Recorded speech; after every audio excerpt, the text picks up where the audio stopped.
right. Good morning, everybody. Say good morning into the chat. Happy Monday to everybody. I got to say to you, I don't know about you, but today really feels like a Monday to me. And I normally don't say that very often, but today it is definitely one of those Mondays.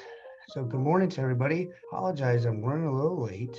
Let me get this set up in the Zoom world or Facebook world. You're getting that set up. So good morning to you. If this is your first time being on here, say good morning in the chat. Put it in there. Tell us where you're from, what you got. David is here. What's up, brother? Cullen, Christian, Heather, good morning. We got Scott from good old Michigan's here. Mike, what's up, brother? Sandy's chair is here. So glad Sandy's chair is with us.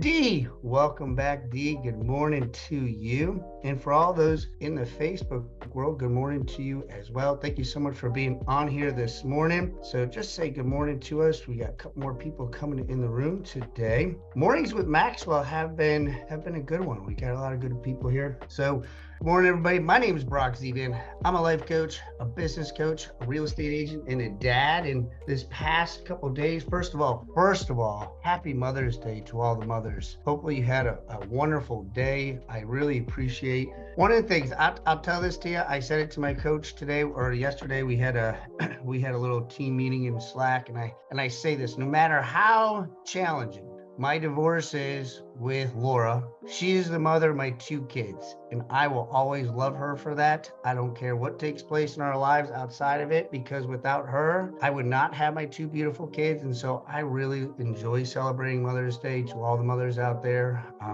And so even though Laura and I might have our differences sometimes, like I'm so appreciative of her and being the mother that she is, because I'm just like, my kids are my everything. They really are. And later today, I'll be sharing my story on stage. And the more that I think about the impact, the time period that my kids came into my life, especially during my drinking days and like the hell I was going through, like, it's like God knew. He's like, right, Brock, this is what I have to do. I'm like, I'm going to have Brielle at this point, and then Bryce is going to be born right about here. Now, it's not going to make sense to you, but you'll see sooner or later. And so it just really is amazing in how it unfolds. So anyway, so that's my dad moment. Brielle was sick this morning. We got appraisal problems this morning. Like, it is truly a Monday morning. So good morning to everybody. We got from a couple of new people on here, so thank you for joining us. I wasn't in Murfreesboro, but I was in Nashville. Oh, I drove through it because I was at the lodge. So I got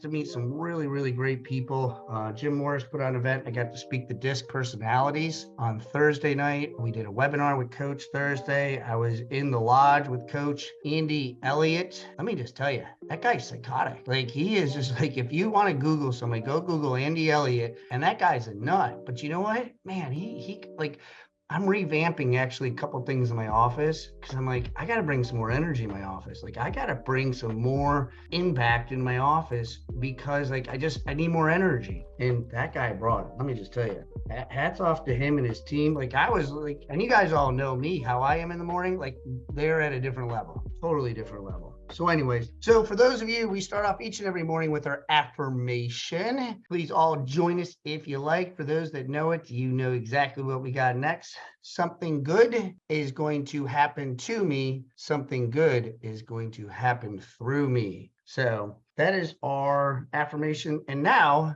let's get into things. So one of the things that we do on Mondays is mornings with Maxwell. And good morning to those in the Facebook world. Let me fix my computer screen so I can see everybody. Is I'm being certified to coach with John Maxwell. And I was down there a couple months ago, and I go back there this August. And if you haven't gotten this book, you can follow along with me. I do it each and every Monday. And today, this morning, Pat and Elizabeth, what I got is law number 11. And law number 11 is going to either make you feel really good or make you feel really bad. Because law number 11 is your inner circle. And it literally comes along the lines of who is in your life. Who are the people you're having conversations with? Who are the motivation people in your life, and who's it being impacted? And so I'm going to share with you a couple of points. I have about 14 points that I took in this chapter. So for those that take notes and those that watch it later, you can always pick it up later on. Good morning, Lisa. You can always copy these later, but I take different points and I write them down in the book, and I share them with you all. And so the first point that he talks about is those closest to you determine the level of your success. And I started thinking about it. So then I started going through my life of who's in my involvement. And I literally started to be like, I don't know about this person. What does this person value? And it wasn't like to make them a grocery list, but I think it's also important to see who you're around. When I was drinking and partying and doing everything under the sun that I shouldn't be doing, like my life, I had to completely like clean out my closet. And there are some people that are still around me, but for the most part, I had to remove a majority part of people in my life. I really did. I didn't go out to a single bar. I didn't do anything at all with any of those people, any of those places for over a year. I couldn't. I like I was a complete broken down mess. And like literally when we were in Nashville, the party capital music industry, like it was complete mayhem in there. David, that exactly. Like if you haven't been to Nashville, you just got to just go there, just get a little taste. I mean, it's just completely mayhem. As an alcoholic, let me just tell you, for year one, don't go. Do not go. I just tell you to stay far away from that. Like I'm 6 years in, and I had multitudes of people asking me to drink. People who didn't like, people like actually second get like, are you sure? Like you don't want not even one? And like I can't even like it was pretty crazy. But it made me reflect on who's in my life. And the people that were around me, they would say, like, hey man, are you okay? Are you fine in this environment?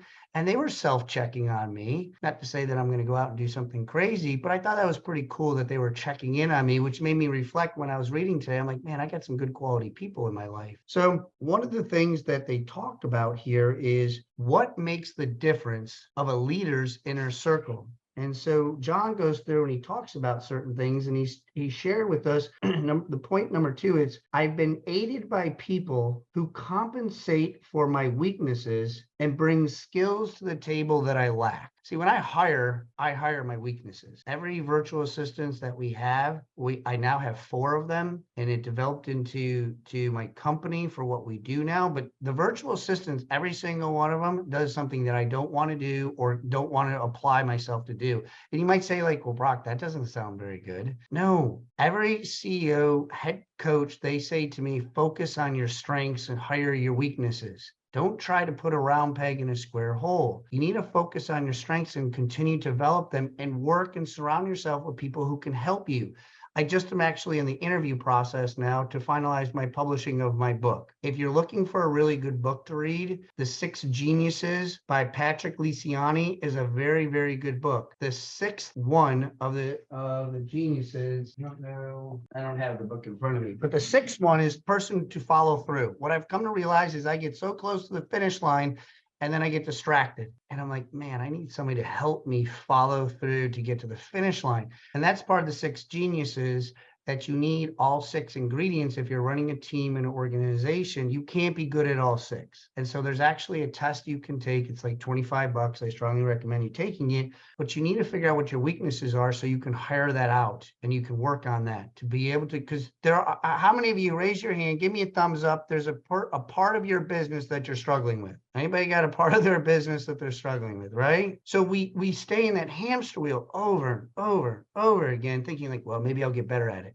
Maybe something will turn. Maybe something will, I don't know, like change in your life. And it really doesn't, and just keeps getting kicked down, just keeps getting kicked down the road. And writing my 2 books and publishing them is that. I don't know why, but I was like, I need to start hiring that out. And so literally I'm interviewing people right now. So if anybody knows anybody, I am interviewing people to help me finish publishing my books. So number 3, the people in my inner circle have changed over the years. So today, some of the people that you have in your inner circle could possibly be different a year from now. I just shared with you 6 years ago, my life was completely different. I probably had leaders in my little drinking ring, but they are part of my inner circle, but my inner circle has adapted and changed. I grow into it. And sometimes you can, TD Jakes says this all the time, you could outgrow your peers. You could outgrow your environment. And that's perfectly fine with it. They might not like it. They typically find themselves being jealous because you're like, how many times have you heard this when you go, like you typically meet people you haven't seen in a year, either at a birthday party or Christmas, and they say to you, hey, how you been doing? Oh, doing good. And how about you? And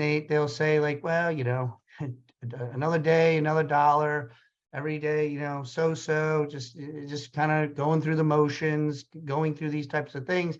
And then they'd be like, no, but seriously, how about you? And you're like, well, I started this new company. Things are going really well. I'm traveling, I'm speaking, I'm coaching. My kids are playing soccer. We're going here. We're doing this. I'm so excited about this. I got a new car, thinking about buying a house. Like, they're like, oh. And then they get back in their cocoon because they're like, man, they get jealous. And not to say you're trying to make them jealous, but you outgrew them. And that typically happens. So you might have a new person coming into your inner circle that can help you. And I need you to recognize that and pay attention to that. Number 4, leaders are hired to deliver results. There is no substitute for performance. I'm going to say that again. I underline that twice. There is no substitute for performance. But without a good team, they are not given the opportunity within your inner circle. So some of you are in a team and they're not functioning the way that you need to function together. Those closest to the leader help determine their level of success. So some of the people around you, they do affect you and how much you move up.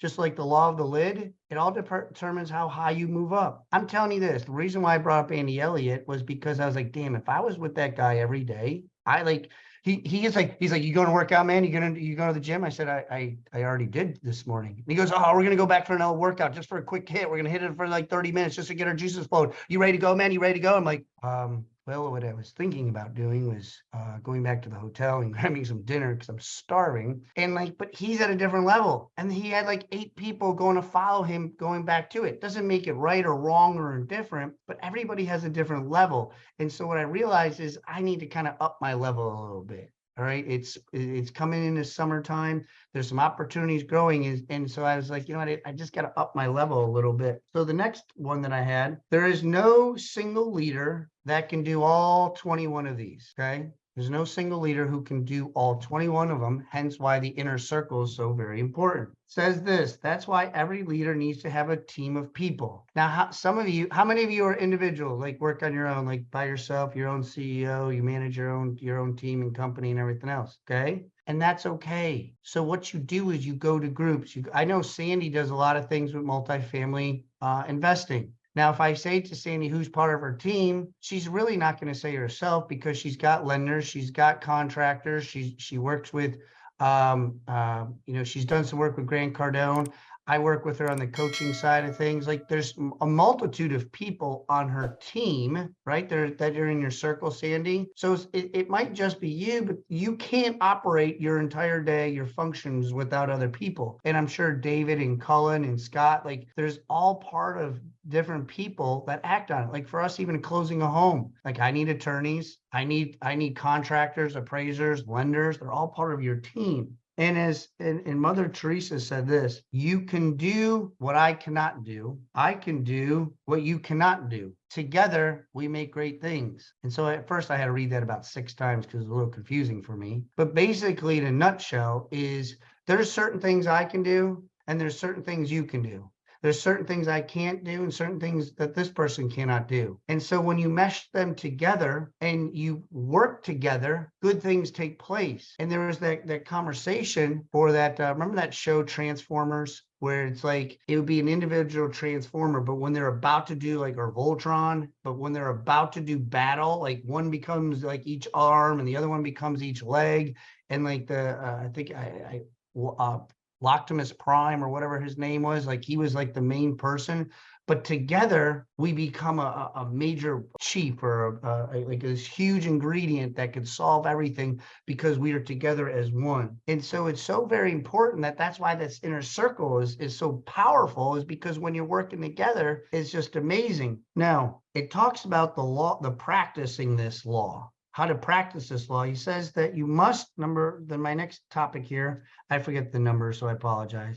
The next bullet point I should say is you must be intentional in your relationship building. Does everybody know? Now I want you to pay attention to this one.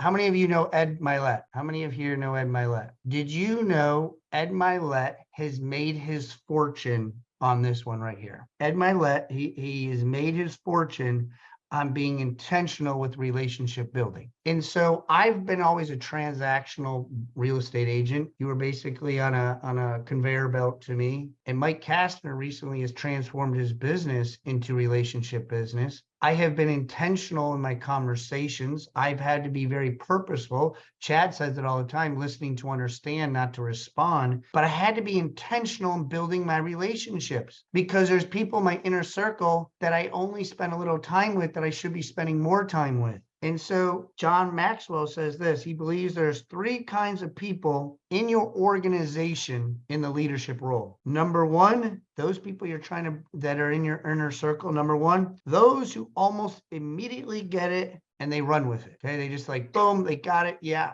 good. Okay, that's usually something that they're very skilled in. If I talk to a carpenter, I say, hey, listen, I need you to build this wall. It's got to be 8 by 10 with this cutout, and I need to have 2 electrical outlets. They're like, got it. Boom, on it, ready to rock and roll. Okay, they're skilled in it. The second one, those are skeptical and are not too sure what to do with it yet. Like, well, and funny, Mike Kastner, like literally, this is what him and I were talking about this morning. They're a little skeptical, like, but you know what? I don't know yet. Maybe I can, maybe I can't. I got to feel it out. All right. And the third one is the third person, they start out negative and hope it will go away. Okay. There's 3 different people in your elements of the people you talk to. Okay. Number 2 are the ones that for those that are high drivers, high D in your disc, we don't give number 2 enough time because we want instantaneous results. We are looking for the lights. What the hell? What do you mean you didn't get it yet? What do you mean you're still working on this project? Okay. What do you mean we're still dealing with this? Like, I thought you would have figured it out by now. And no, what happened is we weren't intentional in that relationship and ask them, what do they need? Ask them, what can we help them out with? There are certain things that they probably, if they're like, well, I'm just missing this ingredient.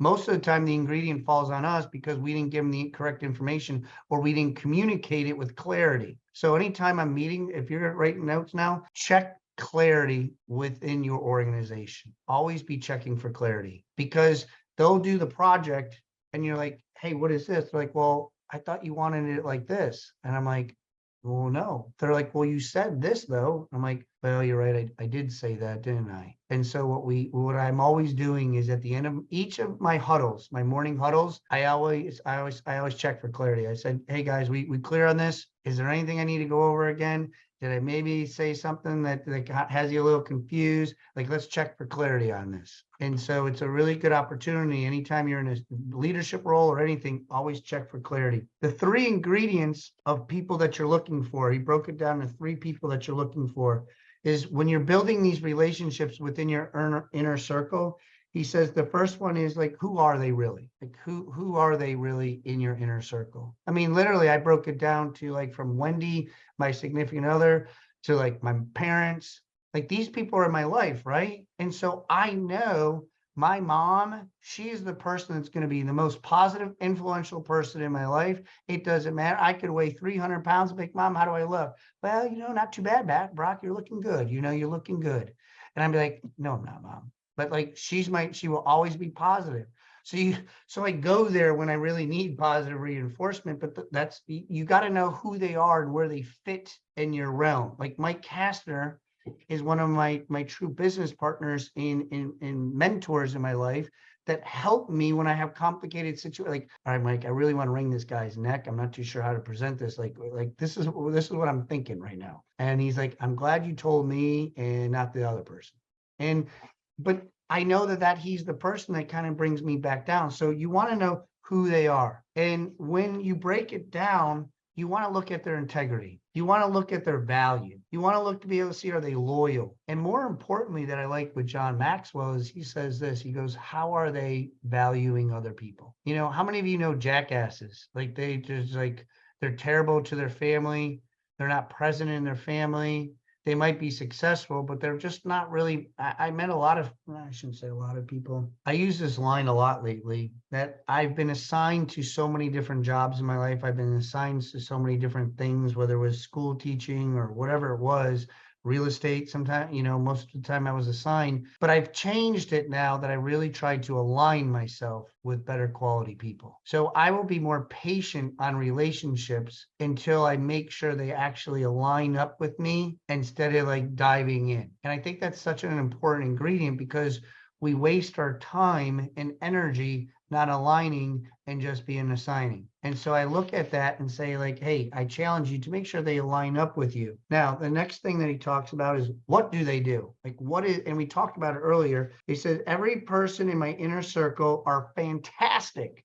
He didn't say mediocre. He didn't say not too bad. He said they are fantastic at what they do. They make me, the team, and the organization because of the three following things: their skills, their talents, and their ability. Their skills, their talents, and their ability. How many of you know somebody like that right now? How many of you do you have somebody in your inner circle? Now, some of you are probably like, damn, I don't have anybody right now, Brock. I'm like, boy, I'm missing a couple things. It doesn't mean that your world's falling apart. And what John says is this is an opportunity to do a self-check. This is opportunity to be like, who do I actually have in my environment? Like, what do I got really? Who's on my team? And so it's kind of like a list of, I need to spend time in my inner circle. Yeah, a lot of people, we don't spend enough time in our inner circle. Ed Milet says the moment that he took his inner circle and focused his attention on them, his business started to multiply like no other. And when you say spend time with your inner circle, it doesn't mean just like a quick look, like, hey, you just want to check in with you. It is more of like an in-depth, being very intentional in that relationship. Now, one of the things that's going to sound selfish here, the third one is how, the number 3 is how do they lessen my load? So this is going to sound selfish. Like, what do they do to help me? Like, what do they do to take care of issues that I have? And here's the thing, and I related this to AA. I realized that if I don't take care of myself first and I decide to go drink and I decide to do something that is selfish in my capacity, that I can lose my kids, I can lose respect, I can lose so many different things in my life because I decided to be selfish. Now, that is one side of the coin. Now, the other side of the coin is that if I keep myself at a high level, if I'm purposeful with myself, if I raise the law of the lid and continue to work on myself to become better, I physically, mentally, spiritually, emotionally, and all these elements, anybody want to take a guess what happens to the people around me? Right? They are going to raise their level. They are going to start to be like, you know what? I like being around him. I like being around her. I like being in this. I was like Wendy when we flew in yesterday. So we got up at 4:00. We took the flight, and literally by the time we were sitting at home. Well, not sitting at home, but we were driving on 77. It was 8:45. And she's like, I just feel like we've done so much already today. And I was just like, I said, you see why I like getting up early in the morning? Is because we've gotten so far, and like you're just so much more productive. But the people around you have to help lessen your load, meaning they're going to take their skills, their ability, and their talents, and they're going to help you so you can focus on your gifts and your skills. Because when your leadership goes up, the law of the lid states everybody around you goes up. So they're pouring in value in you because you are going to pour value in them. And so it works in a reciprocity and going back and forth with each other. Now, the last piece that we talk about in reference to the questions that he has is, I'm going to ask you, who is in your inner circle? My goal would be to tell you to have at least 3 to 5 names to have conversations with of who's in your inner circle. Who can you go to?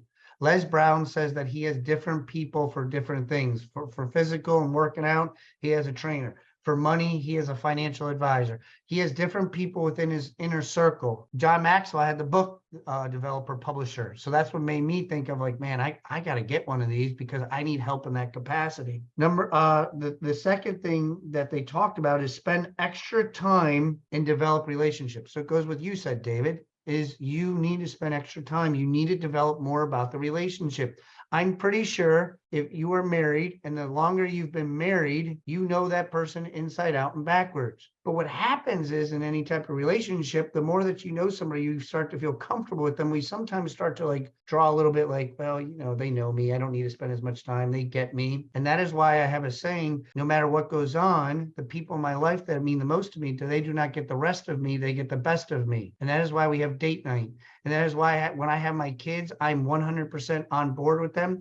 It doesn't really matter what's going on in my business world. Like if I'm with my kids, I'm with my kids. And so those are part of my inner circle. And so you need to invest into that and have that same type of quality when it comes time for that. Now, if you already have an inner circle for the bonus round, if you already have an inner circle, part 2 would be that I would look this up on YouTube. And John talks about your outer circle. He talks about your outer circle have that feed into your inner circle. And so you want to focus on your outer circle and what that looks like and to take that to the next level. But in conclusion, focus on your inner circle. Most importantly, find out who's really in your inner circle. If I was to tell everybody to unmute themselves and be like, hey, what do you got in your inner circle? Some of us might be like, I don't really know. Or I might be able like, well, I got 2 people. Like I like Cullen when he says, I got my 3 AMers, where he goes to his go-to. But are those go-to people? I would challenge Cullen and say, are those go-to people only in a time of need? Or do you check in with them and build in, like David said, and be like, hey, I was just checking in with you, seeing how you're doing, seeing what's going on. So today, in conclusion, I challenge you to find out who's in your inner circle. Are you building relationships with them? Are you pouring into them just as much as they are pouring into you? Because it's got to work both ways. And